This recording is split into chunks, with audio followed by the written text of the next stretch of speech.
দর্শক বন্ধুরা, সহজেই আঙুর আঁকতে ভিডিওটি প্রথম থেকে শেষ পর্যন্ত দেখতে থাকো এবং খুব সহজে শিখে নাও এই ধরনের ড্রয়িং। চলো তাহলে শুরু করি, দেখতে থাকো। প্রথমে একটা আর্টবোর্ড নিয়েছি, আর্টবোর্ডের উপরে এরকম করে আমরা দুটো লাইন টেনে নিব। এরকম করে দেখুন, পরপর দুটো লাইন টেনে এরপর আমরা এঁকে নিব। এটি হচ্ছে বোটা এবং বোটার দুই পাশে দুটো পাতা এঁকে নিব।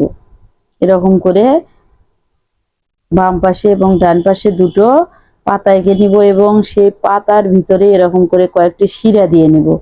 সেম ভাবে বা অনুরূপ ভাবে এ পাশেও আমরা এরকম করে আরেকটি পাতা এঁকে নিব এবং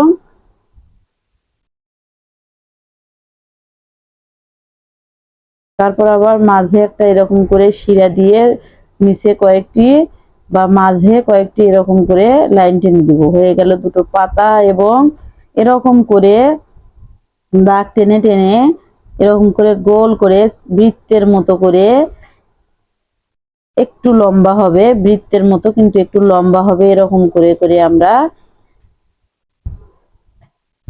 দিয়ে নিব। দেখুন এখানে কৌশলটা হচ্ছে বৃত্ত। এখানে বৃত্তটা শুধু লম্বার মতো হবে। আমরা এখানে এরকম করে পর পর কিছু বৃত্ত দিয়ে নিব, তাহলেই শেষ পর্যন্ত দেখতে থাকো, দেখতে পারবে যে আঙুরগুলো কত সুন্দর আঙুরের আকৃতি চলে আসছে। দেখুন এর সাথে সাথেই আঙুর অঙ্কন শেষ। এখন এটি আমরা কালার করব। চলো কালার করার পর কেমন লাগে দেখে নিই। আমি এই কালারটি করছি, আপনারা চাইলে আপনাদের মন মতো যে কোনো কালার করে নিতে পারেন।